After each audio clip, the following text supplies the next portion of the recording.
lakle lakle Inspector Tayai Tayai Tayai Ahan Ramakta Inspector Tayai Tabiri Basimu James Hagurjamna Taramok Sabulona Ikoknona Kurumjari Ngasi Supuduna Laksari Inspector Tayai Chamapan ga kuntrani pan subatangka relief camp degi halaktuna awa nagi mapaksing taruru matungda Inspector Tayai police station da halaki mafam aduda panthoi amadi sanatombi nupi anikak laktuna makhoina wari amakak liram wari adugi makha ahum subatangka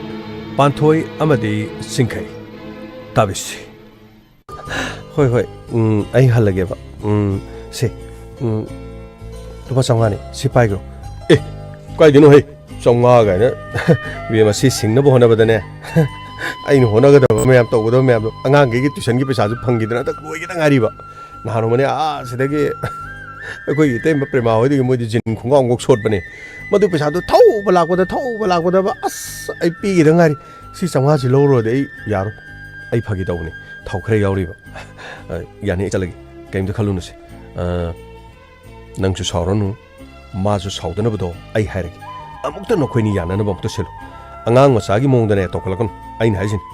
hojing ne irang leirabani ko lebak se irang leirabani stedi ong chorsanpur da ne rally chatan ayuk ki tokalak ko me amdu hoji mi ne kere ina gi no chorsanpur da toriba video ga thagali du ure na lebak irang hauram ni ko phatrabani sa nayum na kai panar bo hono bera kajani ko ain hajar sin nayum na kai panjo bera kajani ai chale ko apesa si pai ko yare pagi to ne yani to hojing ko chale ai hajin ko yana na batau ko oi matam do thengram ni ko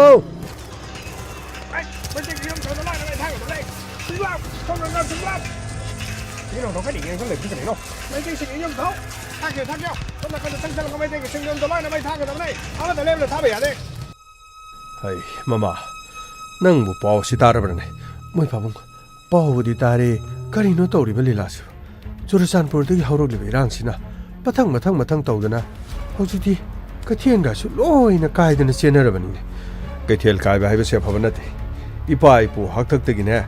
kaithel kai ba haibase lan thui haribani kongjom lan gi matam da su kaithel kai haidana ne matam madu da khairam baldu wa kaithien kai ba dagi kongjom lan thokibani aphaba khudam changdam nate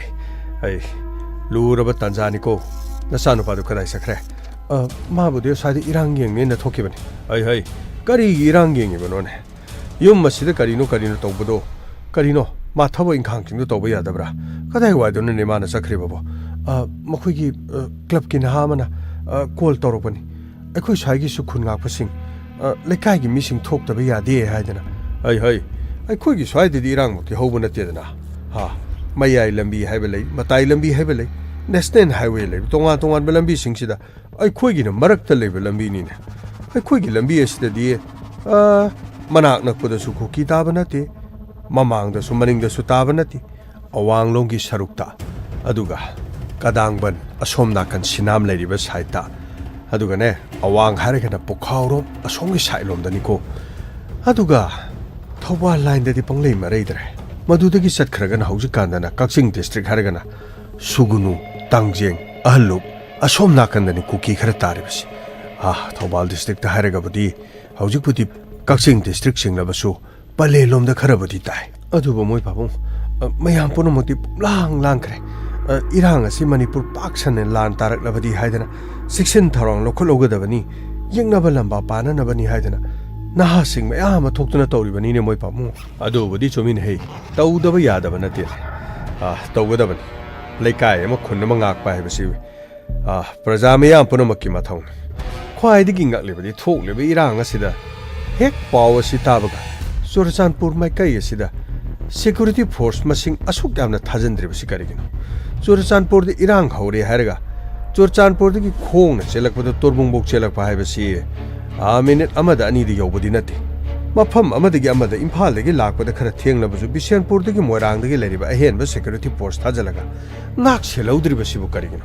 security gi asuk yamna ahoba leikriba si karigino haibasi ni mama masi apaba thabak nate ne makhoi mi siraba sofaboiroi ai khoironggi oiraba sofaboir moi pabung Churachandpur da di nupi mayam izan mangale haida aduga nupa amani su makok da thangna yandana loina khaidat le habra kaino ma haida ai aseng ba khangdringe de ngangba yadi ngayak le rabadine soidena makki makhoi gi kari internet thingbra haibra kaino madu soidena tawkhragani lekai gi ne mi amani na haina hobani masi sumgada ba mal ai khoi di kaya do namba khotpa haiba nate internet haibisina pau si aran ba santok ningai masak su yamna lei mal afaba gi su nungai ba gi su awa nungai potha ba gi su film kari kari yaudana khotana langdana yengi haiba gi wan masina lana season rabadi asiguma kanglup ki irang thokpa matamdi pau lana sandok labadi makhoi gi mai kaida aseng bo oiraboi ningdana fattaba thabak sing adu makhoi su makhoi gi angam ba thakta tarokadorban lana ma thokadore haidana hana mangjongna khangdana makhoi sing adu sapagada ba mafam sing de senthoroktana leiba phangba matam amadi natedana makhoi gi phawbada makhoi na khangadabadi imphal gi valley gi manungda makhoi gi kanglup asige mi pik thana leiri habase makhoi na khangadabani aseng bagidi khana chaina ba khotpa mani ri thombadi gai adubu makhoi ni hekta maitai sing gi yumda atamna na nongmai kapsen ba yumai thaba pochai huran ban chingba tawriba thabak sidi masidi phati social media gi platform sida phat an ugrena khalo adu orabadi na khoi na adu tawrabadi khoi gi su tawro do bani haidana na ha sing sina tawro kadori bani ne soidre moi pabu madudi sung soidra bawani haujikin na ha sing sidi nongmada phone gi mamai sida lising ani ohum bu yengangani ne mayumda ledi ba mama mapa ahallaman singdo mamai du thangatana ayukta mahaiphet ubudu natana numidang di unarungani thajidi adu makhoi na pairi ba phone adu gi mamai du dadi makhoi na yengliba masing ji hai gumdana unthong na yamangani da ko ai na sanu ba do koksana ba to phone toksalo matama se thenki gani club ki yaw da ba ya da ba tau da ba ya da ba thabak sing adu karino hai ba do kanaraga tawgadabani ai su kaino lekai gi laman sing khara tanaraga ai khoi gi lekai si gi oiba kari tawi yai madugi matang dai khara khanaru ki ge matam si ya salaktre na sanu pi de leba natra ma budi maning de leye phare ai su thoki ge maduga ne ai na halakpa matam na sanu pa du yum de lehel muko ai lang phanga ma sat ki be ya de ayu leiri ba mayam do dum khara dum sachani club ki thabak tawri ba si ma thandana te dana ai lekai gi thabak thoram su dum yaw adubu lan haibasidi michang mi khai na plati khara so sectionna aina harisina gyan tabra moi pabu ai gyan ta jare soidena ma ki mabu kawraga mafam asida ai pangkoi ki roi iranga sei makharong ma thaulongani atai more kangpopi lehori ba ko ki taba mafam se national highway gi mayada makhoi na leisilaga asiguma thaudo wathok tholokpa matamna makhoi na ban tawninge tawba ban kauninge kauba makhoi na kosira si tawduna leiriba matam se yamna koirabane aine naktang thoge ai halakudana sanopa thamamuko hoi moi pabu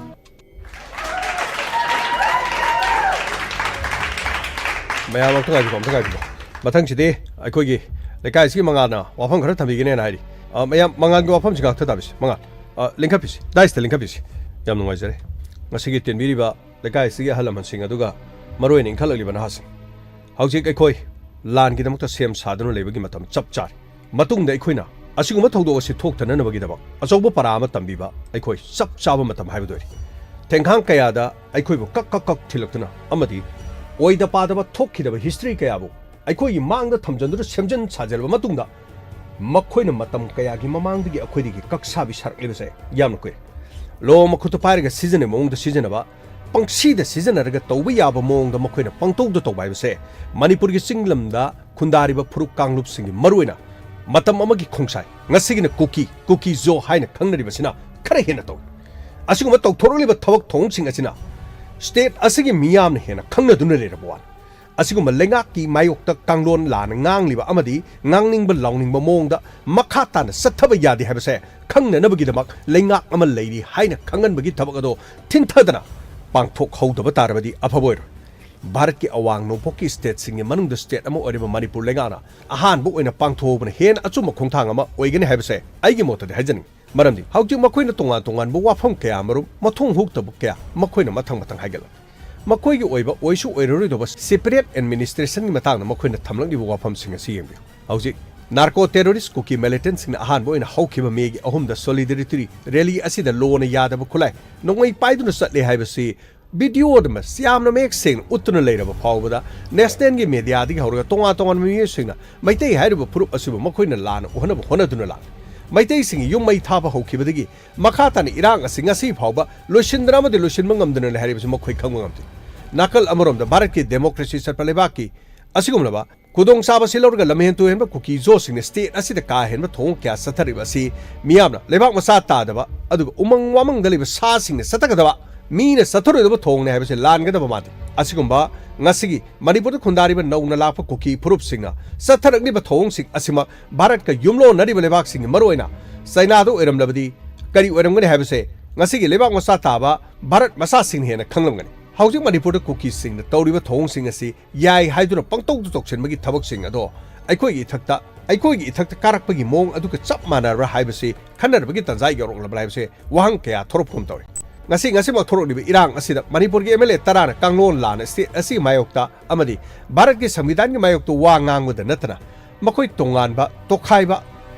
kuki singi oiba adugum lam haibadi separate administration gi matang na makoi na demand torok po wapam asi khangna ngasi phaw da mari le na makoi gi mathakta kari gum action na mata lokhot pangam dre wapam asi gi mathakta kuki singi mathakta kai hen ma thong da yoksin ba thabak sing state asi gi lenga na yeng dun leiba aduga matam sangna maral gi matung ina makoi taragi mathakta serak pidana amadi kuki zo sing manipur gi lenga ki mathakta karga nielga sanaba manbi mongda satharak laba phawda tumin yengdun leiriba sidi yamna yenghaidaba tawhaidaba thabak amani haijiki maramasina haukibo rabasu saringi di yehubna afabu igene habse ngasigi thodang ngasigi inkhal ibana hasing mayam punamakta idi haijani athuba matamda siguma thodok sing asi thoktana namagi dama achoubu parama makoi gi mathakta tambigibagi tangai phadaba lei habse aikoi tawpham toi wasida nate aikoi gi khut khulai leitrabasu kari tobagi ipa ipu singna khuchu thanglentana lamdam masigi ngamkhai semkiba aikoi na khut khulai paiba paidaba makhoi gi makhut pariba khulai du mullaga onchilaga makhoi gi mathabak ta maru lepa letra kapsin mangamlabadi aikoi na madugi thona aduna khoi lana si mai pakadar maduna tabatar badi state aste khanghodar mairik pedigi maijau bi thorokadar haibase mayam akhoi section bagi matamoi ai wafam sinor chinta थागतरी मैं मथंग चिदी अखोई लेकाई सिगी अखोई चिंखै बम तो कोक्सनजरी चिंखै अमत लिंसबिरो याम नुंगाजरी आन ममुक्तदा तिनबिरिबा इरेकाई रमदम सिगी आइगी सही लेंगा आइगी मथक आइगी मखा पोनमो हौजिक ओरेगलिबा फिबम मसिना अखोई इसान इसागी खुन गाक्सद्रबा इसान इसागी लम गाक्सद्रगदी अखोई कया खुदोंग चागदम माति हौजिक थोरगलिबसि तसेंग हारबदि सिक्युरिटी की लाभ सोइबा यामना सेक्शन थौरांग खरा मदुदा सोइखिबगी अचौबो ममिंग खक्तार हौजिक ख्वाइदगी लुरिबो वफमदि अखोइने अखोइगी खुन गाप खक्ता नतन अखोइगी इरमदा गापगी तंगाइ फदम मतम अम खलाय हौजिक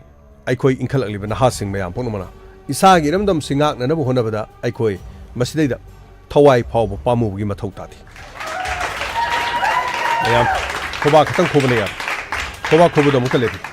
खोबा खोबदुदि लान लोर मथुंग खोबा खोरसै लान हलको मतम खोबा खोरबसु अदबो हाइजनिंग नेबो वफमदि अदुगा अइना पामजदबा अखोइगी सनबिदम खलै अखोइगी कांगलो फुरुपसिगु ओइना अहानबदि यौ लाउन होप चलमुलगा कोनंगदा लोइना तपथगिदनि इसोन सोना लेबा मुखलै मदुदि पामजदि अदुगा मफम मसिदा लाक्लिबा सिनाउसिंग मयाम पुनम लान यावबो ngमोइ लान की थवाइ थाबकी हारबदि दम लेंबिखो अदुगा लान असिदि इसागी इरमदमगी निरे पाकिनि खल्लबा अदुबे तारबदि मांग थाना दम थोलक्सि इरेपाक इरमदम कन्नना होनबदा अखोइ लान हाना तमहौद्रबसु लान दे पोलकपदगी मियोइबना मसा गाक्थोक चननबगिदमक इसाना थेंगनरिबदो लान मखनम इरेपाक असिबो मीना मुनखिगदौरे हारबदि इरेपाक असिगी मीगी मखुत्तगी मुन खरबसु अखोइना शेत्तना लौबताय अमदि मखोइना मुनम ngamदनबा अखोइना होनबताय मसि खतम थमजु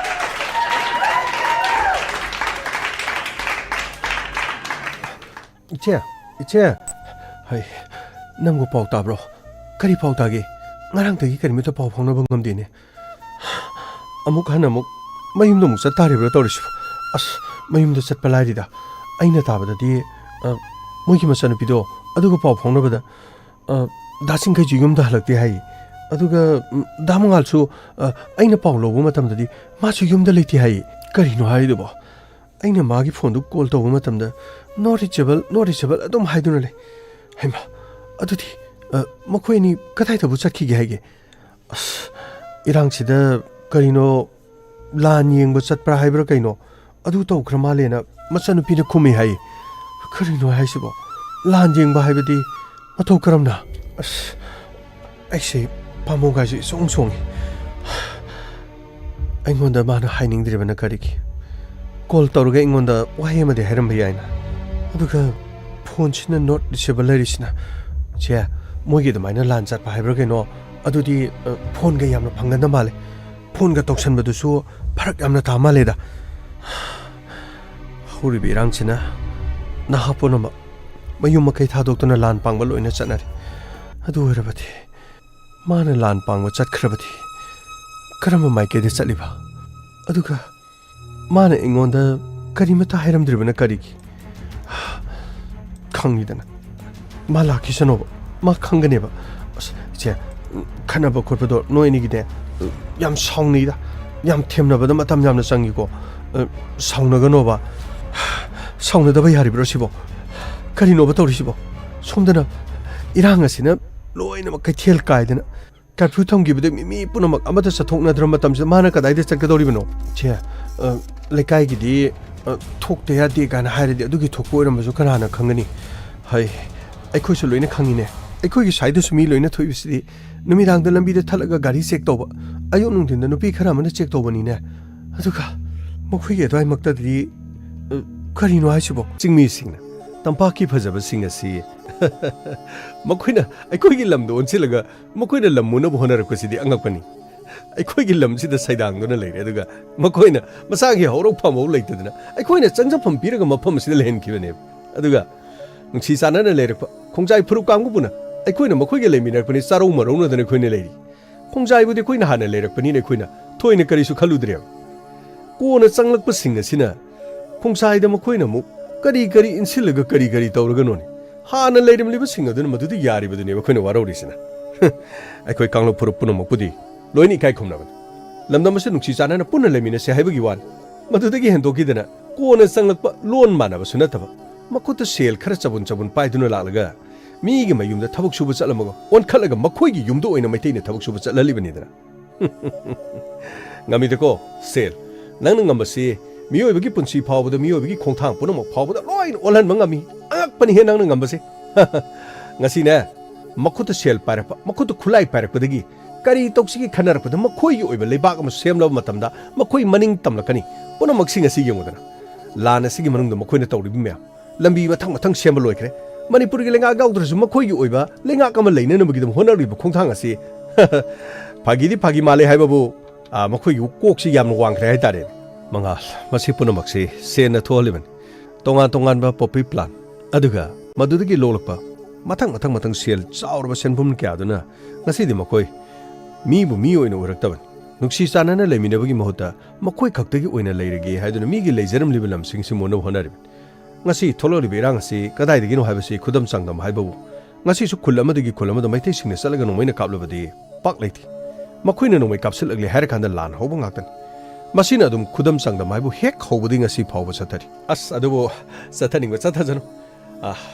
mafam kharadagi khulai lakhre haiba pawtare सोयदन मकी खुन गाप सिंगी खुते योरक लगने हैबगी थाजब लेरि खुत खुलाई खरा लेरब मरु खरा लेरब दिने मखोइ बुदी लोशन बाइबसिदी इराइ लाइबो wan आइखोइने सलिबा लंबी खरा सिदा पैरामिलिटरी फोर्सिंग ना अपन बपी दब तारबदी मिकुप खरगी मनुंग मखोइ बु लोशन बाइबसिदी आइखोइददी अरुब थबक अमनाथि नाइखो पुनमक सिंग असि यंगिस अदुगा आइखोइगी दे लाकदोरबा खुलाई सिंग अदुगा मरु सिंग असे लिमिट नातन हाइबदी अककनबा गातन मखोइगी लेप्तना मखोइगी मथक्ता कनागुम खरना सप्लाई तोब नत्रगा हानदगी लाना सिगिदमक सेम सादुना लेबनिना मखोइ अफब तोंगा तोंगानबा खुजुखलाइसिंग मखोइगी मनाक्ता लोइना लेख्रे अदुना अरेम मतमदा इखोइ मरम सादना नोंगै कापेर अदु बेतारबि कोइ याम हाइसिंगा लाना सि संगबगी मथक्ते सिंगे अदुगी वादि करिसु खलुन नोंगैगी वासिदि सुंगाव गाउद्रबसुले इपाइपुना खुचु थांगलेतना लमदम सिंगालमदि संचिन्दुना मखोइगी मथवा अदुदा मखोइना पाइरिबा खुलाई अदु मुल्लगा मथवा अदुदा शेटगा काप ngамद्रबदि आइगी मिंग मंगाल नत्रेना मंगाल नंगसु थाजदना इमा लेबाकी दमक्तदि तसेंगनमक नंगसु नथौनाले आइगी असेंगबा मरुपनि हाइबदा आइने साउथुकजै ए ngaइखोनि नंगो ngarangदि नंगो कॉल तौबिब्रो नंगो आई कॉल तौथि हे नाहन खक्तनि नखोइनि यासनाग्रिदो Nati, Karino. Call to Toby Yadro. I call Toroga, Karino in Hagadoribs. Ire Park Hiramdam Skidamak, I Lansade. I see the song Makangi. Naha, Kariguma in a secret of a day. A topama the Nuaina, Nayum Nakai Pandon Lake. Zero in Hagadorse. Yay, no part of one in Anguada. Maduma Hagadam Nigano. I couldn't say Tamanga Madinati. Hadabo, Jinkai. Nang the Imam the Papungi Kalaga. Nang the Mapam still a hunting Davan. Eh, Kariki. Nang Salicity. Ah, I can get the man I did. A quit a joe, a quit him. A quit Mungitori moment. A moment. A day, Toy Taravasiari. Nang number from still up city. 8 sin a hunting Davan. Ay, Karino Nina I do. I call him a pharmacy, the civil lacanati. Yek never my tea pig hen a lac. Yek never my tea piram laga. I call him a pharmacy hanga dorivanin. Adobody Kangida. I know have a day, Lani at among them did. Karigumba, I know like it ever talk of a day. I get them to the capin of a canasolate. I know Nangi didn't light of a hitari. Nana name the Kay Honazariba Manama sing Tadana. Yen Lloyd and an Honazariba. Yen Cressy Matam the Nana. None of fun to the Gilap talk none of Honaba. I ain't negotiate tongue none of Honaba. Sanato, you know what's ever. Ah, Nakwigi Maga Pabungana. Nakwigi Sintana, Nangidam to Kanjabado. Madugi Kalubamatam the day. I'm saying I recommend. I know Mafam is still hunting the one. A single in a house in Tazo. Ay, a quishy Valaconati. Nangane. Puning Sontabuan Wakan. Adu Malan Salaga, Puning Sontabuan Lavadine. Yara, land my palo. Yari, Aduguan Wakan. As Yarida, I never day. I was some lady. A quick Kuzukulang Iden lady. No make up no good of hidden at the Coldo. Happy to be ready paid enough. Called Tobiati. I called ever told a tumbler. But for my still quite likely to see, Nuxin won't get them a laconati. Nuxin won't have a dinner. Lan Halaga corner, when he have an actor. How's it Irepak Iramdamna, quite the Edwin. I couldn't lay pack knocked in a canan and Akadori. Isagi Iramdam D. Lamdam adu the labor meaning Akadam. Aduga Loinana. Lamdam adu the poke liver sour with singer than Masagi told down the Kangan Nakadam. Me a topper lam the gilak like Isai Lamdam Nak Kanasu. Yaur. Nasi. I could give them the Masigam. I couldn't a toy tab the Pomori. Yamna to me. I couldn't. Nangu Saksara bro. I Saksarak. Garigumina Saksadam later with the Imana, I was sweating a kangan. It's a nupi in my tongue over there. I kong tang to Bungam. Babungi Akanbo Hai Tabamatam. Ay Mapamasi the Lapusungam. Madu Punamaga Tomoyas and Nungum Kansilaga. Sak Sadan, ay Mapamstilak. Chap manner. I did. How's your Mapamstilise? I ite Magigari the Purgalapani. Itemina. I'm going to call Yamatori. I lack the bagay. I yum the halak the bagay and hung manati have a cut. Itemina warido. I negari puruk the bagay. Adabu aina. I swear the negari purgalakani. Gari do Karisto the Habo from the Itemat hike. Chingong the labor, Angang Singer. Gari do Ginamberga, Gari Giswoga Piram. Gariuma Gari number do the Mununa Tibalak Taragadi. So she PBU Haidena. Aina.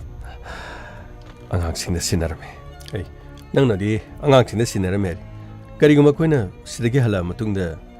Gari do Mapamado Tiba Kandra di Kamdova. Askadai again, Gari do Tiba Kando di Sungoy to the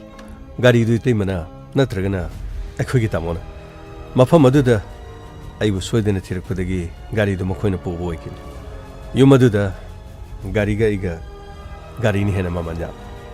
I de Miriam. Yumaduda, Mokoina Pijaba Sakra Sabada. I know to Shanto Wagi Pesasing. It came up Pesasing of the Pyraga. Tolo Pangunomitadi, Angax in a cracker, Pirapunamita, the Harao Harona, no one in the Lunato. Matugi Matunga Gini Momon, only by Temagi my tongue. Tassige Hingoman, Umam Mangadori. Nati, Nakogi Mung than a quiggy Temoquina. Nambo Siamna Mirai but on the Tori Sigarigin. Kande, Maga Pomina the Virangan. Quino Hajo. No wonder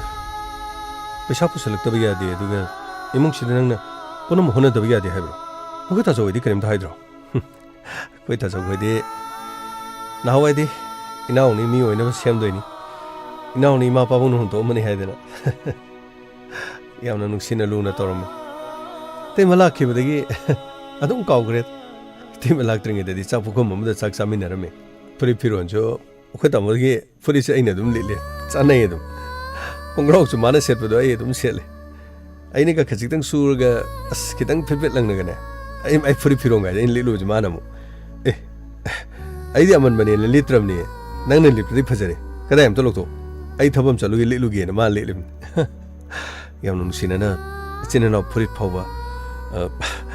aigi leibado dum magi shodum aduga magi leibado so aina leningwa matamda dum lele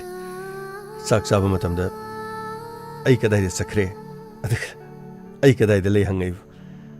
kaurga puna sakto pukham amta da samini adugo miyo bise awon ba ohong ba yamna nai bazan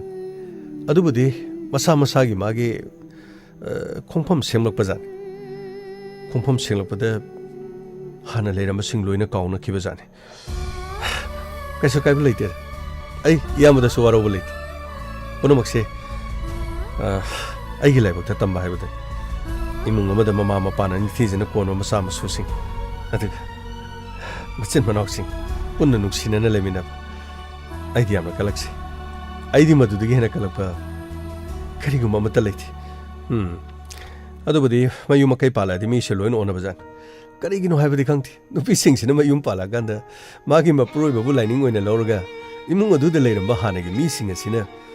ma ma sagi ni na khanba ngam da bu ma tawris makhoi da hairu daga na mo maw ma la ku matam da imung adu de leiram ba mane maku aduga mache masal sing dei ba sing aduna lakli ba mo do makhoi gi ni haina khandi haina mo makhoi na masi su na kala morom da su thok pa yaw bazan nakala marom dana thokdaba mafamdana oidaba mafamdana mo adugi hairuradi aidi sinina aigi sanupi sintha aigi de topano pale basunati masigi khalurabadi nongonda tariba thodo tu de ngonda di thokadaba manti aduda neina harido nangdina thanda pokpane nangna mafam sta lala inena tawrise ima hoi sintha hoi moidi lefam sapam khangada manti hojik su matam leidi aigi wadina jingkhong da sat ko mo aigi gari du puraga nang phat chat ko aduga khara lerga lao yum da soidina pakhana rangani pakhana da bagi wanati tholi ba thodo sidi ai khoi puna makin iri ba kasigi da mukta natro yo sing mathak sidi geng thabada yengone pak saw khrabalam da masiya masigi manung da nungsi chanana ai khoi masen leisi haiba natro karamba matamda maitayna karamba furup amabu mafam asida leiba yaroi haiduna tankiba yawbagini manga yawai ipa ipo hakthakdagini nakhoina kanano nakhoina kadaidagi lakko nongmuta sohangidi punna lemina siko haiduna mafam asida leminaraga ngasino onkhalaknaga aikhoigi mathakta chiknana honarakpa haibasibo masibu kanani yagadoriba mapu masak khangdraba haurukpham khangdaba tarabadi tanduna phuduna makhoibu warak wate mataba natro adugasu ꯑꯩꯈꯣꯏꯒꯤ ꯃꯩꯇꯩꯒꯤ ꯌꯨꯝꯁꯤꯡ ꯃꯩ ꯊꯥꯕ ꯑꯣꯟꯁꯤꯟꯗꯨꯅ ꯃꯈꯣꯏꯅ ꯅꯣꯡꯃꯩ ꯀꯥꯞꯁꯤꯜꯂꯛꯇꯨꯅ ꯑꯩꯈꯣꯏꯒꯤ ꯃꯤꯑꯣꯏ ꯀꯌꯥꯒꯤ ꯄꯨꯟꯁꯤꯕꯨ ꯃꯥꯡꯍꯟꯕ ꯑꯗꯨꯒ ꯚꯥꯔꯠꯅ ꯉꯁꯤꯁꯨ ꯌꯦꯡꯗꯨꯅ ꯂꯩ ꯃꯁꯤꯗꯅꯤ ꯑꯩ ꯏꯊꯟꯗ ꯄꯣꯛꯂꯕꯁꯨ ꯏꯃꯨꯡ ꯑꯃꯒꯤ ꯅꯨꯄꯥ ꯃꯊꯟꯗ ꯄꯣꯛꯄ ꯑꯣꯏꯔꯕꯁꯨ ꯏꯃꯥ ꯏꯄꯥꯒꯤ ꯑꯃꯠꯇ ꯄꯣꯛꯄ ꯑꯣꯏꯔꯕꯁꯨ ꯑꯩ ꯊꯋꯥꯏ ꯊꯥꯕ ꯄꯥꯝꯃꯨꯗꯨꯅ ꯃꯐꯝ ꯑꯁꯤꯗ ꯂꯥꯛꯂꯤꯕꯅꯤ ꯃꯈꯣꯏ ꯂꯦꯝ ꯑꯃꯠꯇ ꯊꯥꯔꯣꯏ ꯂꯦꯝꯅ ꯁꯨꯡꯊꯥ ꯊꯥꯔꯣꯏ ꯍꯥꯏꯔꯤꯕꯁꯤꯅꯤ ꯂꯦꯝꯅꯕꯨꯗꯤ ꯑꯃꯠꯇ ꯊꯥꯔꯣꯏꯗ ꯑꯗꯩꯗ ꯑꯩꯅ ꯅꯨꯡꯉꯥꯏꯇꯕꯗꯤ ꯏꯃꯥꯗꯨꯒ ꯄꯥꯕꯨꯡꯒ ꯁꯤꯟꯊꯥꯒꯤ ꯃꯇꯥꯡ ꯑꯗꯨꯅꯤ ꯑꯗꯨꯒ ꯅꯪꯒꯤꯗꯃꯛꯇ ꯋꯥꯖꯕꯤ ꯃꯇꯝ ꯄꯨꯝꯅꯃꯛꯇ ꯃꯃꯤꯠꯇ ꯄꯤꯀꯣꯏ ꯆꯦꯟꯗꯨꯅ ꯑꯗꯨꯃꯛ ꯂꯩꯕꯤ ꯄꯥꯟꯊꯣꯏꯅ ꯀꯔꯤꯅꯣ ꯈꯜꯂꯝꯒꯗꯧꯔꯤꯕꯁꯤ ꯑꯃꯨꯛꯇ ꯍꯥꯏꯌꯨ ꯄꯥꯟꯊꯣꯏꯗꯨ ꯀꯣꯜ ꯑꯃꯨꯛꯇ ꯇꯧꯕꯤꯌꯨ ꯋꯥꯍꯩ ꯈꯔꯗꯤ ꯍꯥꯏꯔꯝꯃꯨ ꯀꯩꯗꯧꯒꯦ ꯍꯥꯏꯔꯔꯣꯏ ꯋꯥ ꯍꯥꯏꯔꯨꯔꯒ ꯄꯨꯛꯅꯤꯡ ꯁꯣꯟꯊꯅꯅꯕꯅꯤ ꯄꯨꯛꯅꯤꯡ ꯁꯣꯟꯊꯔꯕꯗꯤ ꯑꯃꯨꯛ ꯑꯩ ꯅꯤꯡꯍꯟꯅꯒꯅꯤ ꯑꯩ ꯅꯤꯡꯍꯟꯅꯔꯕꯗꯤ ꯑꯃꯨꯛ ꯑꯩ ꯃꯥꯏꯊꯤꯅꯕꯒꯤ ꯃꯆꯥꯛ ꯈꯣꯏꯒꯅꯤ ꯑꯩ ꯑꯃ ꯃꯥꯏꯊꯤꯈꯤꯕ ꯍꯥꯏꯕꯁꯦ ꯃꯩꯇꯩ ꯂꯥꯟꯃꯤ ꯇꯦꯡꯒꯣꯜꯗ ꯈꯨꯗꯣꯡ ꯊꯤꯅꯤꯡꯉꯥꯏ ꯑꯣꯏꯒꯗꯧꯔꯤ ꯑꯩ ꯑꯃꯅ ꯁꯥꯐꯔꯛꯄ ꯃꯇꯝꯗ ꯑꯩꯅ ꯑꯁꯣꯛ ꯑꯅꯥ ꯑꯃꯠꯇ ꯑꯣꯏꯔꯕꯁꯨ ꯑꯩꯅ ꯀꯟꯕ ꯉꯝꯒꯗꯧꯔꯤꯕꯅꯤ ꯀꯥꯟꯅꯗꯦ ꯑꯗꯨꯒꯨꯝꯕꯅꯦ ꯊꯃꯣꯏ ꯁꯣꯟꯊꯒꯗꯕ ꯋꯥꯗꯣ ꯑꯩꯉꯣꯟꯗ ꯃꯈꯥ ꯇꯥꯅ ꯍꯥꯏꯔꯛꯂꯒꯅꯨ ꯍꯣꯏꯗ ꯌꯥꯔꯦꯗ ꯌꯥꯔꯦ ꯑꯃꯠꯇꯕꯨ ꯂꯥꯛꯇꯦꯅꯦ ꯉꯁꯥꯏꯗꯤ ꯑꯌꯨꯛꯇ ꯃꯐꯝ ꯑꯁꯤꯗ ꯃꯈꯣꯏꯅ ꯆꯤꯡꯊꯛꯇꯒꯤ ꯀꯥꯞꯂꯝꯕꯗꯣ ꯑꯩꯈꯣꯏ ꯃꯌꯥꯝꯅ ꯃꯐꯝ ꯑꯁꯤ ꯇꯥꯟꯈꯠꯄꯗꯒꯤ ꯃꯈꯣꯏ ꯆꯦꯟꯈꯤꯕꯅꯦꯕ ꯁꯤꯗꯒꯤꯗꯤ ꯃꯈꯣꯏ ꯁꯣꯏꯗꯅꯃꯛꯀꯤ ꯃꯝꯁꯜꯂꯛꯂꯕꯗꯤ ꯃꯈꯨꯠꯇ ꯑꯐꯕ ꯈꯨꯠꯂꯥꯏ ꯄꯥꯏꯕꯅꯤꯅ ꯑꯩꯈꯣꯏꯒꯤ ꯊꯛꯇ ꯁꯣꯏꯗꯅ ꯂꯥꯟꯗꯥꯔꯛꯀꯅꯤ ꯉꯥꯏꯈꯣ ꯅꯨꯃꯤꯠ ꯇꯥꯈꯤꯁꯅꯨ ꯅꯨꯃꯤꯠ ꯍꯦꯛ ꯇꯥꯕ ꯃꯇꯝ ꯑꯗꯨꯗ ꯑꯩꯈꯣꯏꯒꯤꯁꯨ ꯈꯨꯠꯁꯨ ꯈꯨꯠꯂꯥꯏ ꯄꯨꯝꯅꯃꯛ ꯌꯧꯔꯛꯂꯒꯅꯤ ꯑꯗꯨ ꯑꯣꯏꯔꯕꯗꯤ ꯑꯩꯈꯣꯏ ꯂꯣꯏꯅꯃꯛ ꯊꯨꯡꯅꯕ ꯄꯥꯏꯗ꯭ꯔꯕꯁꯨ ꯑꯩꯈꯣꯏꯒꯤ ꯂꯥꯟꯃꯤꯁꯤꯡꯒꯤ ꯃꯔꯛꯇ ꯈꯔ ꯃꯈꯨꯠꯇ ꯈꯨꯠꯂꯥꯏ ꯄꯥꯏꯔꯕꯗꯤ ꯃꯈꯣꯏꯅ ꯀꯥꯞꯅꯍꯜꯂꯒ ꯑꯩꯈꯣꯏꯅ ꯃꯈꯣꯏꯒꯤ ꯇꯨꯡ ꯏꯜꯂꯒ ꯆꯦꯟꯁꯤꯜꯂꯒ ꯀꯔꯤꯒꯨꯝꯕ ꯑꯩꯈꯣꯏꯒꯤ ꯂꯥꯟꯃꯤ ꯑꯃꯅ ꯃꯔꯥꯏꯕꯛ ꯊꯤꯕ ꯌꯥꯎꯔꯕꯁꯨ ꯑꯁꯣꯛ ꯑꯄꯟ ꯌꯥꯎꯔꯕꯁꯨ ꯑꯁꯣꯛ ꯑꯄꯟꯗꯨ ꯈꯔꯅ ꯃꯗꯨ ꯍꯣꯁꯄꯤꯇꯥꯜꯗ ꯄꯨꯅꯅꯕ ꯍꯣꯠꯅꯒꯗꯕ ꯆꯤꯡꯈꯣꯡꯗ ꯑꯦꯝꯕꯨꯂꯦꯟꯁ ꯂꯩꯒꯗꯕ ꯑꯗꯨꯒ ꯁꯣꯛꯇꯕꯁꯤꯡ ꯑꯗꯨꯅ ꯈꯨꯠꯂꯥꯏ ꯑꯗꯨꯝ ꯄꯥꯏꯔꯒ ꯃꯔꯨ ꯂꯣꯠ ꯇꯧꯔꯒ ꯌꯦꯛꯅꯕ ꯂꯝꯕꯥ ꯄꯥꯒꯗꯕꯅꯤ ꯃꯗꯨꯒꯤ ꯃꯇꯝ ꯑꯗꯨꯗ ꯁꯣꯏꯗꯅꯃꯛꯀꯤ ꯑꯩꯈꯣꯏꯅ ꯂꯥꯟ ꯃꯥꯏ ꯄꯥꯛꯀꯗꯕꯅꯤ ꯂꯥꯛꯑꯣ ꯆꯠꯁꯤ ꯂꯥꯛꯑꯣ ꯑꯗ ꯂꯩꯔꯤꯕ ꯃꯔꯨꯞꯁꯤꯡꯒ ꯋꯥꯔꯤ ꯁꯥꯟꯅꯔꯨꯁꯤ ꯑꯗꯨꯒ ꯄꯨꯡ ꯁꯣꯟꯊꯒꯗꯕ ꯋꯥꯗꯤ ꯑꯩꯉꯣꯟꯗ ꯑꯃꯨꯛ ꯍꯟꯅ ꯉꯥꯡꯉꯛꯀꯅꯨ ꯃꯉꯥꯜ ꯍꯣꯏ ꯌꯥꯔꯦ ꯀꯩꯗꯧꯔꯒꯦ ꯑꯁ ꯂꯥꯛꯑꯣ ꯆꯠꯁꯤ ꯂꯥꯛꯑꯣ ꯀꯌꯥꯗ ꯐꯖꯈ꯭ꯔꯕꯅꯤ ꯌꯦꯡꯉꯣꯅꯦ ꯅꯨꯃꯤꯠꯁꯦ ꯇꯞꯅ ꯇꯞꯅ ꯇꯥꯁꯤꯟꯈ꯭ꯔꯦꯅꯦ ꯂꯥꯛꯑꯣ ꯆꯠꯁꯤ ꯂꯥꯛꯑꯣ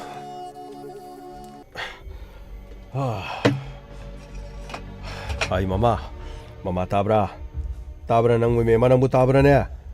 ꯑꯩ ꯃꯦꯃꯥ ꯅꯪꯕꯨ ꯇꯥꯕ꯭ꯔꯥꯅꯦ ꯇꯥꯔꯦ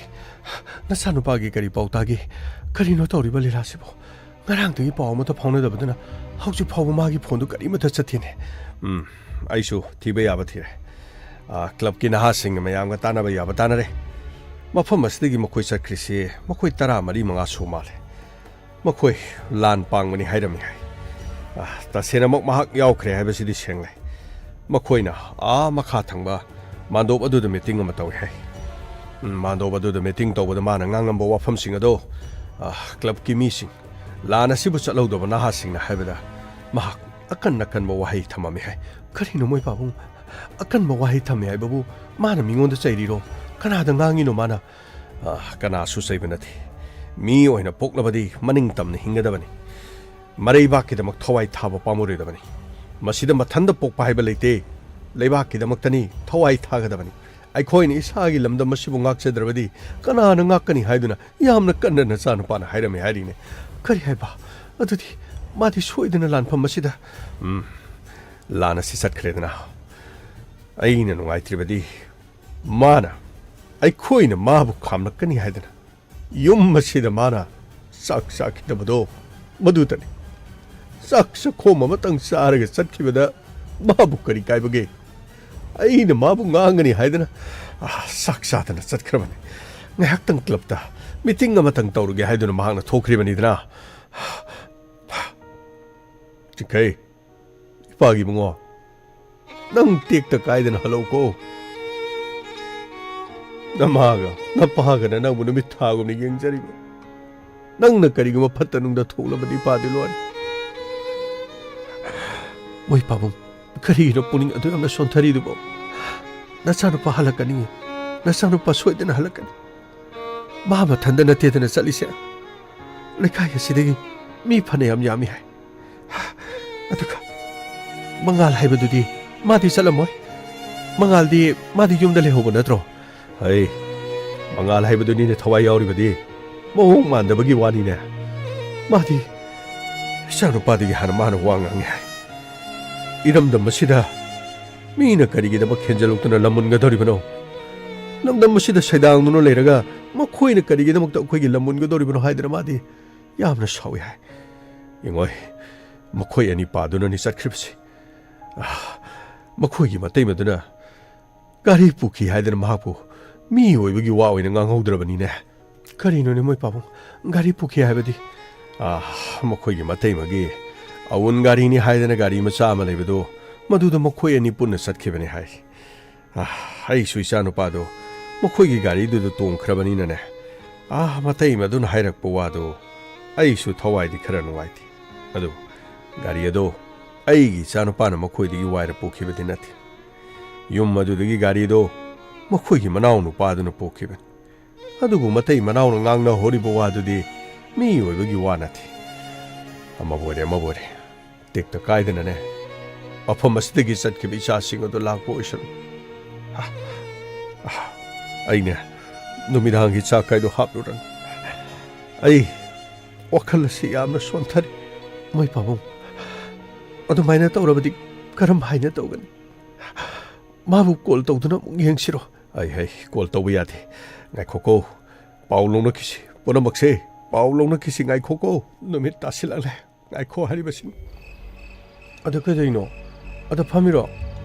ꯀꯔꯤ ꯇꯧꯔꯒꯦ ꯀꯔꯤ ꯄꯥꯎ ꯇꯥꯒꯦ ꯀꯔꯤ ꯍꯥꯏꯒꯗꯕꯅꯣ ꯈꯪꯗꯦꯗ ꯄꯥꯎꯗꯤ ꯀꯔꯤꯁꯨ ꯂꯩꯇꯤꯌꯦ ꯑꯩꯅ ꯃꯈꯣꯏꯒꯤ ꯃꯆꯟꯅꯨꯄꯤꯗꯨꯒꯅꯦ ꯑꯁꯣꯝꯗ ꯑꯩꯈꯣꯏꯒꯤ ꯏꯃꯥꯟꯅꯕꯤꯗꯨꯒ ꯄꯥꯎ ꯐꯥꯎꯅꯍꯟꯕꯗ ꯃꯣꯏ ꯍꯜꯂꯛꯇ꯭ꯔꯤ ꯍꯥꯏꯌꯦ ꯀꯔꯤꯒꯤ ꯍꯧꯖꯤꯛ ꯐꯥꯎꯕ ꯍꯜꯂꯛꯇ꯭ꯔꯤꯕ ꯑꯩꯉꯣꯟꯗꯁꯨ ꯋꯥꯍꯩ ꯑꯃꯠꯇ ꯍꯥꯏꯔꯝꯗꯕ ꯅꯠꯇ꯭ꯔꯒ ꯃꯥꯒꯤ ꯁꯤ ꯇꯧꯒꯦ ꯌꯥꯎꯅ ꯇꯧꯔꯤꯕ꯭ꯔꯥ ꯑꯩꯈꯣꯏꯒꯤ ꯄꯥꯕꯨꯡꯅ ꯀꯔꯤ ꯈꯔ ꯉꯥꯡꯂꯨꯕꯗꯨꯗ ꯑꯩꯒ ꯃꯥꯒ ꯄꯥꯎ ꯐꯥꯎꯅꯕꯁꯨ ꯅꯨꯡꯉꯥꯏꯈꯤꯗꯦ ꯑꯗꯨꯕꯨ ꯑꯩꯈꯣꯏ ꯑꯅꯤ ꯁꯥꯎꯅꯔꯕ ꯃꯇꯨꯡꯗꯒꯤ ꯄꯥꯎꯗꯤ ꯐꯥꯎꯅꯔꯦ ꯃꯥꯅ ꯁꯣꯏꯈꯤꯕꯁꯨ ꯋꯥꯔꯧꯒꯅꯨ ꯍꯥꯏꯗꯨꯅ ꯃꯥꯅ ꯑꯩꯉꯣꯟꯗ ꯍꯥꯏꯔꯝꯕꯅꯤ ꯑꯗꯨꯒ ꯃꯇꯧ ꯀꯔꯝꯅ ꯃꯥꯅ ꯆꯠꯈ꯭ꯔꯤꯕ ꯑꯗꯣ ꯇꯁꯦꯡꯅꯃꯛꯀꯤ ꯃꯥꯅꯕꯨ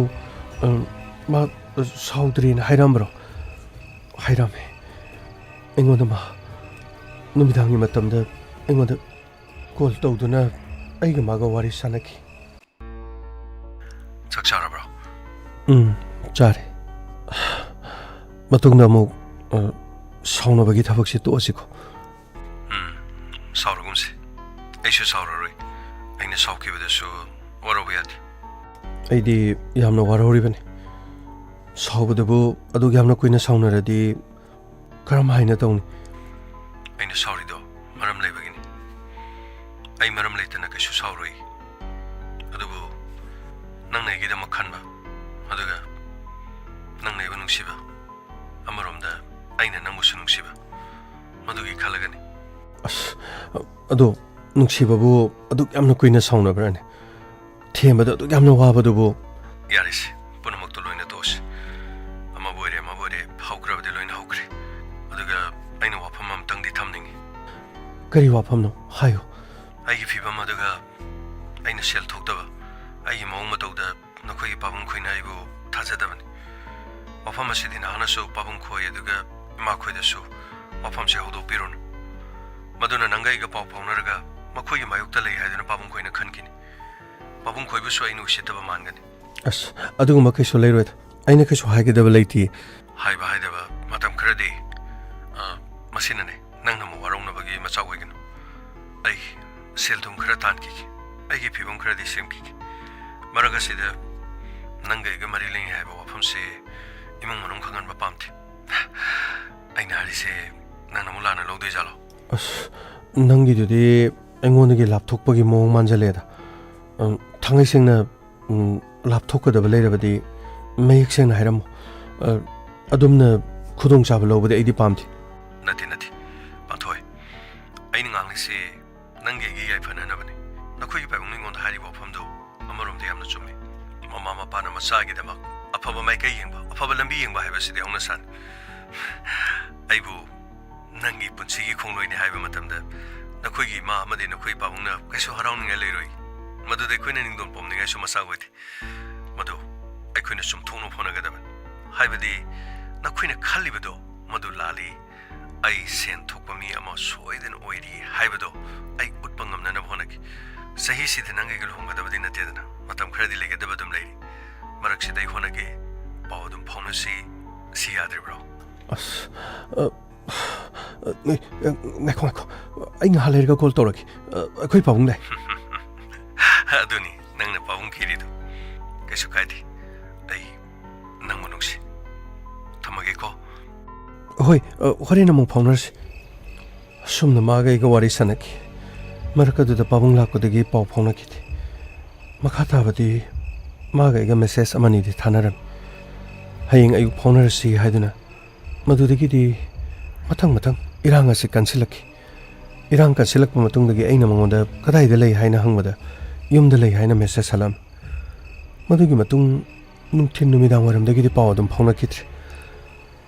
ꯀꯗꯥꯏꯗ ꯆꯠꯂꯤꯕꯅꯣ ꯀꯩꯗꯧꯔꯤꯕꯅꯣ ꯍꯥꯏꯕ ꯑꯩꯁꯨ ꯑꯗꯨꯝ ꯋꯥꯈꯜ ꯇꯥꯈꯤꯗ꯭ꯔꯦ ꯑꯗꯨꯗꯒꯤꯅꯤ ꯑꯩꯅ ꯅꯉꯣꯟꯗ ꯍꯥꯏꯗꯨꯅ ꯃꯈꯣꯏꯒꯤ ꯃꯆꯟꯅꯨꯄꯤꯗ ꯍꯪꯍꯜꯂꯤꯗꯣ ꯈꯪꯗ꯭ꯔꯦꯗ ꯀꯔꯤ ꯍꯥꯏꯗꯧꯅꯣ ꯃꯣꯏꯒꯤ ꯃꯆꯟꯅꯨꯄꯤꯗ ꯍꯪꯕꯗꯁꯨ ꯌꯨꯝꯗ ꯍꯜꯂꯛꯇꯦ ꯑꯗꯨꯒ ꯆꯥꯛ ꯆꯥꯗꯅꯁꯨ ꯆꯠꯈꯤꯅ ꯍꯥꯏ ꯑꯗꯨꯗꯅꯤ ꯃꯣꯏ ꯏꯃꯨꯡ ꯃꯅꯨꯡꯅ ꯌꯥꯝꯅ ꯅꯨꯡꯉꯥꯏꯅꯗ꯭ꯔꯤꯁꯦ ꯀꯔꯤꯒꯤꯅꯣ ꯃꯥꯅ ꯆꯥꯛꯀ ꯆꯥꯗꯅ ꯆꯠꯂꯤꯗꯨꯕꯣ เอ้ยนักคุยบ่งานถ้าตุ้มน่ารับเนี่ยป้าบุ้งเนี่ยป้าบุ้งเอ้ยนู่นดีสุ่มงอชีจะพัมดันเลยดีก็ได้หรือเปล่าป้าบุ้งสุ่มไม่ยามลานกี่ป้าลานกี่ว่าใครสุดเลยทีลานกี่ว่าให้บ่บุญเนี่ยมาคารมด้าลานยามนะสุรชานพูดด้าให้บ่ดีมาพัมมาดูแต่ในอิรังกันนะฮูดิอะดูกะมาคารมกี่สายเตนัตนะอวางลงกี่สายเตลานครักันคนงากก็สิงกะมาคุยกับมีสิงกันลงไม่กลับนะบางทีทดยามนักกันนะทุกเลยให้บ่เป่าแต่มิชิมินากี่เป่าดีเขาจะพอบ่ถอยดอกพอดีเลยทีอะดูบ่เนี่ยมาพัมมาดูแต่น้องคุยนะพัมมันเขาจะมาทำยามมาพัดลำบีสโรกตมีกี่มีตั้งไงล่ะอาจจะองค์สิงเสกตัวดูนู่นเนี่ยการีไฮกัดตัวนี้ยังเลยไม่ได้สิงนะไม่ได้สิงตัววันขัดตัวนั่นเนี่ยลอยเนี่ยเสกตัวดิเป็นตัวดับสุยาตัวตันจ้าสิเดเนี่ยมาซากี่ขุดงซานะมันนี่ให้เดเนี่ยการบาร์ตัวบุษมารู้ละมันรู้ระบบตันพมิสต์กว่ามันน่าละล้วนประกังกูมาสุยาวเลยเนี่ยมาดูตัวนั่นนะอะตัวปะพูรุปกังลุปมันซานะทั้งนั้นนะว่าสิงซาแก๊สปูบกยายาวมาดูสิงเดนั่นเนี่ยrelief game สิงเดปิโตกันนี่ให้เดนะไม่ได้ไปบีสิงอีมาไอเบลสิงยามนะกันหัวเนี่ยสังวเทงเงินน้อยบ่พังไอ้น่ะหาริบสินี่จังวเนี่ยมีมุงตัวสังวเนี่ยไอ้สนาตุมบีกะสโลนั่งสุเนี่ยยมเดสันนะบ่ต้องเฮ้ยกะไอ้สโลพี่ให้ยังลากีสโลเนี่ยมาตำพัดเนี่ยน้อยบ่สังวเนี่ยมุงตัวสังวเนี่ยกะรีโทตัวริบnoหายบ่กันลูกเครดเลยบ้าเสมาชีเดทุกนั้นนะบ่หายเดนะหาเนี่ยที่พลานตัวดูนมาคุยเนี่ยชินดูนเลยดิบันนี่ฮะดูกะมีกี่มายุ่มไม่ทาร์มีกี่ปุ่นชีมังฮัลเลยก็มาคุยเนี่ยนุ่งไงดิบันนี่นุ่งไงก็ตัวนี้เนี่ยจิกเสเลยบักเสมาชีเด็กเห็นนุ่งไงบ้าบุกรีโน่เนี่ยยุ่มไก่ลอยเนี่ยไม่ทาร์ก็เลยพัมเลยแต่ตัวคุยเชียนเชียร์ลิบมีสิ่งนั้นวารัมก็ได้บ่ดูกายามวารัมกันนี่มันทุกปันนี่เราตัวริบเลยนะเสได้บาสิลอยเด็กก็ผมลอยเฮกลอยเด็กก็ก็ดีทั่วกับบ้า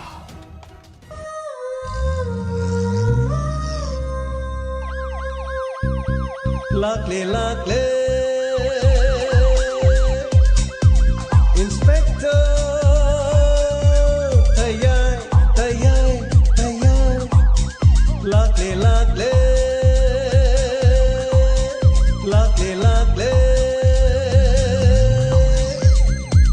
Inspector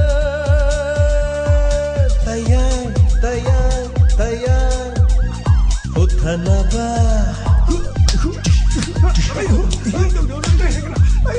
Kanbinaba Thank you sir Welcome Uthanaba Kanbinaba Inspector Tayai Lakle Inspector Tayai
Nungsizay ng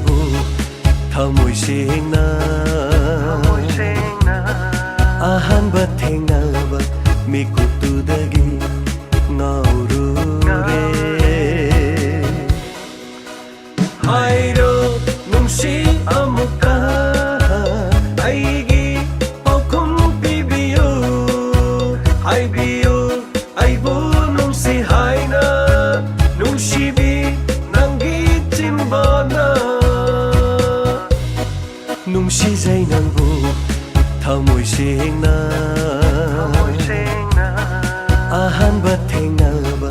ꯃꯤꯀꯨꯞꯇꯨꯗꯒꯤ ꯉꯥꯎꯔꯨꯔꯦ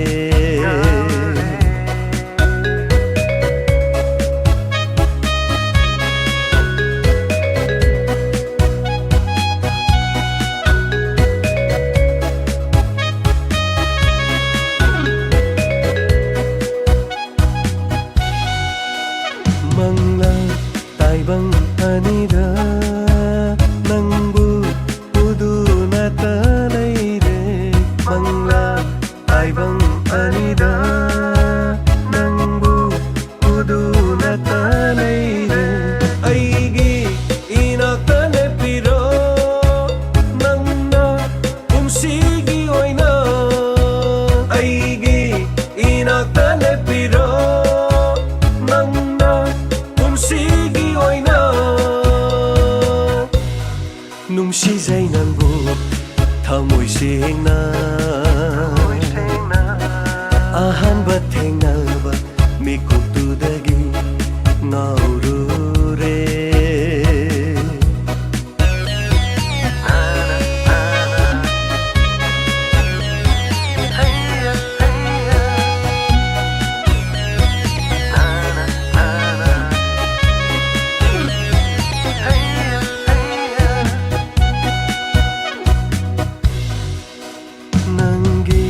ꯅꯨꯡꯁꯤꯕ ꯃꯤꯅꯣꯛꯇ ꯉꯥꯎꯔꯦ ꯑꯩꯗꯤ ꯄꯨꯡꯉꯥꯎ ꯉꯥꯎꯔꯦ ꯅꯪꯒꯤ ꯅꯨꯡꯁꯤꯕ ꯋꯥꯍꯩꯗ ꯁꯨꯝ ꯍꯥꯠꯄꯤꯔꯦ ꯑꯩꯕꯨ ꯑꯣꯏꯖꯒꯦ ꯅꯪꯁꯦ ꯑꯩꯇꯒꯤ ꯅꯪꯕꯨ ꯄꯨꯟꯁꯤꯒꯤ ꯑꯣꯏꯅ ꯑꯣꯏꯖꯒꯦ ꯅꯪꯁꯦ ꯑꯩꯇꯒꯤ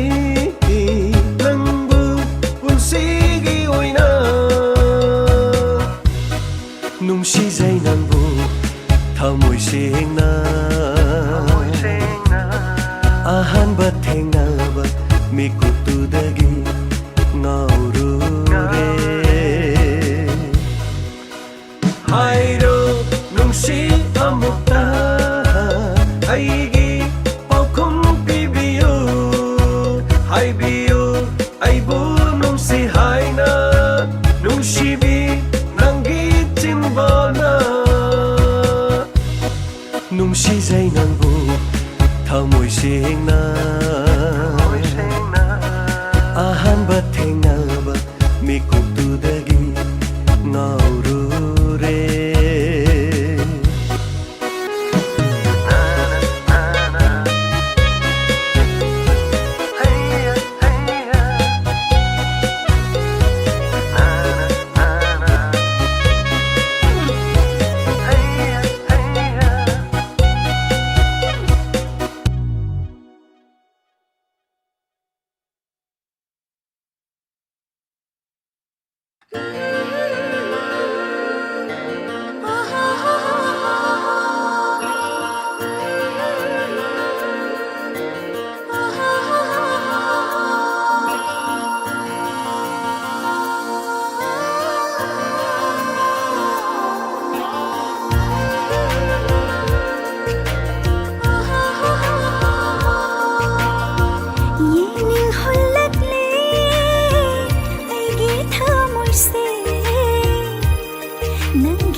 Nanggi nung shi shatta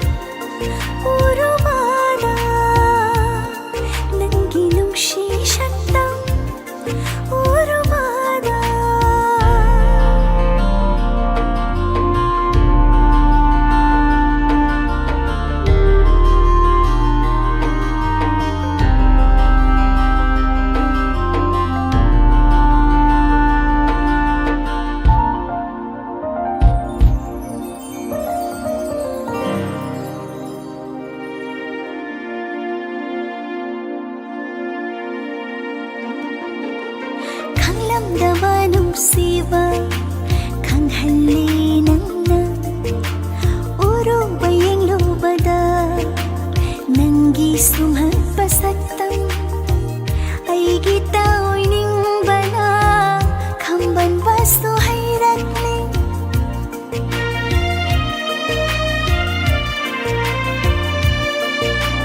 ꯈꯪꯂꯝꯗꯕ ꯅꯨꯡꯁꯤꯕ ꯈꯪꯍꯜꯂꯤ ꯅꯪꯅ ꯎꯔꯨꯕ ꯌꯦꯡꯂꯨꯕꯗ ꯅꯪꯒꯤ ꯁꯨꯝꯍꯠꯄ ꯁꯛꯇꯝ ꯑꯩꯒꯤ ꯇꯥꯑꯣꯏꯅꯤꯡꯕꯅ ꯈꯝꯕꯟꯕꯁꯨ ꯍꯩꯔꯛꯂꯤ ꯃꯤꯀꯨꯞ ꯑꯃꯠꯇꯁꯨ ꯀꯥꯎꯕ ꯉꯝꯗꯔꯦ ꯃꯤꯀꯨꯞ ꯑꯃꯠꯇꯁꯨ ꯀꯥꯎꯕ ꯉꯝꯗꯔꯦ ꯅꯪꯕꯨ ꯅꯪꯕꯨ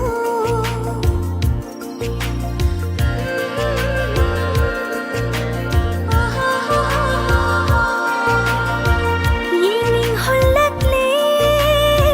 아이기 타몰세 능기 뭉시셨던 우루바다 능기 뭉시셨던 우루바다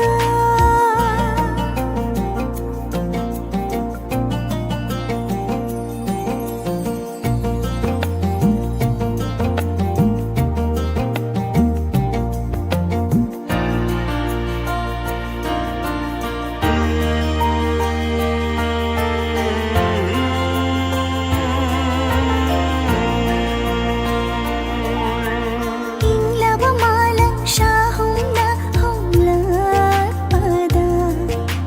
뭉시릭나 쫓할래 알게 합장세 난기야 탕아마보 황나바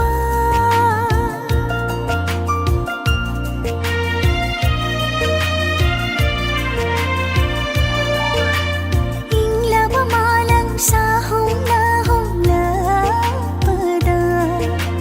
뭉시릭나 쫓할래 알게 합장세 난기야 탕아마보 황나바 타모이게 세톡도 나삐르게 나fonda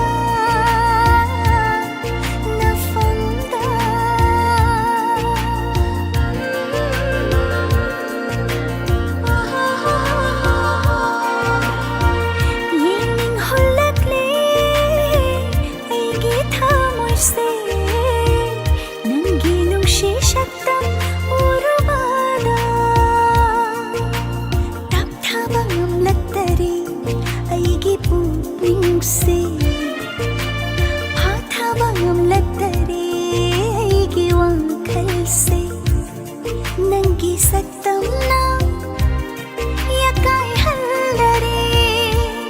능기 삭담나 야까이 한다리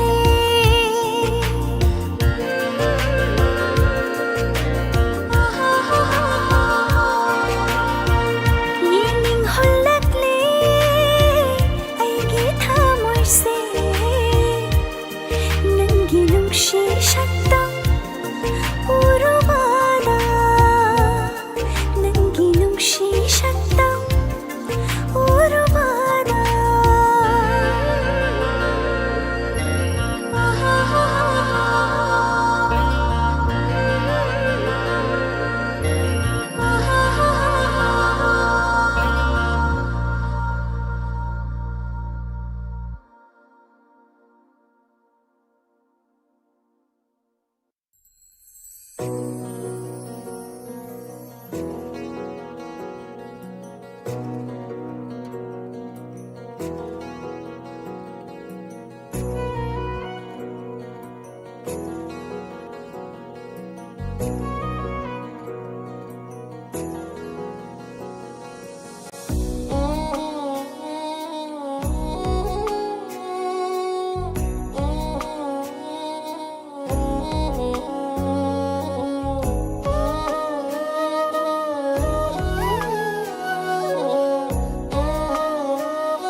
Hanan Nathaga Charing and Sigi Lantok Cherry Inspector again in episode Chamapan Kuntrai Nipan Pantoi Amadi Chinkai Hom Sungba Saruk Asida Saruk Yaviri Bakuting Mapu Hanan Nathaga Cherry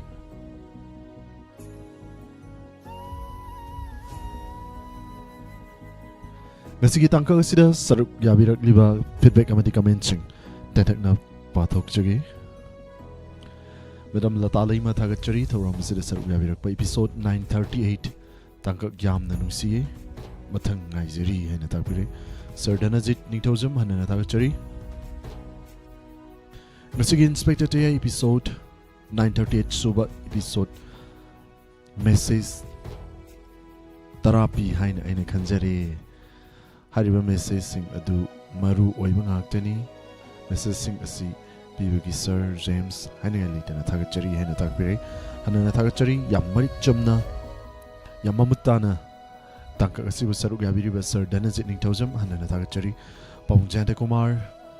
Nasigi Inspector TAYAI episode Asi Mangal Amasung Chinkaigi Tonapa Bagi Wari Tanka Ni Hana Takpiri Imabimala Conchum Tagachari Thorum Sida Saru Gabirakpa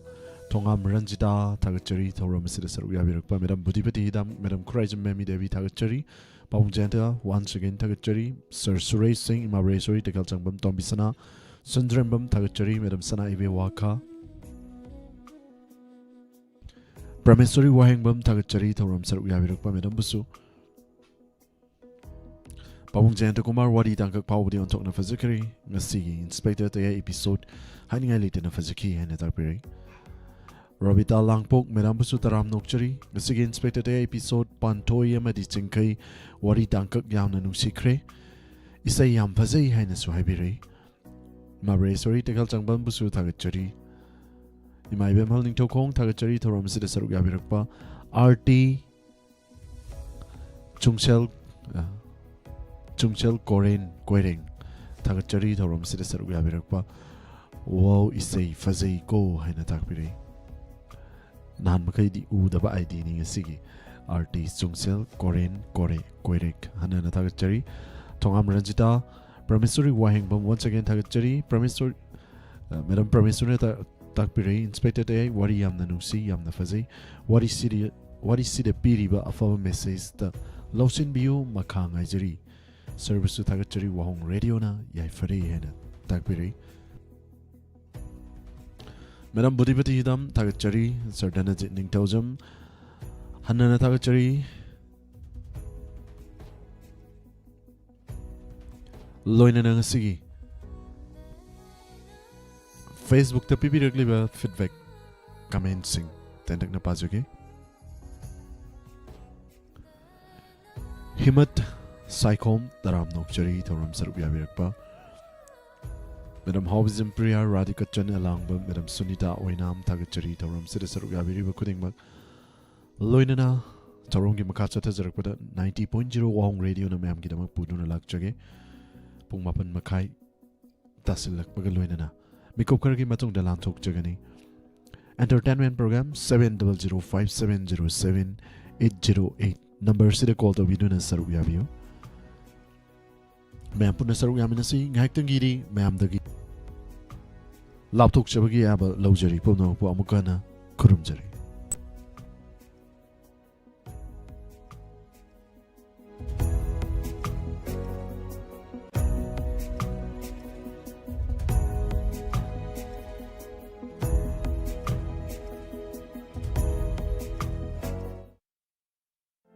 Eastern Lily Drinking Water Gi Anouba Ezen Mangagi Mafam Miyam da Pizari Eastern Lily Drinking Water Pambi Bisingna Pungdong Bamgi Oina 8131 915180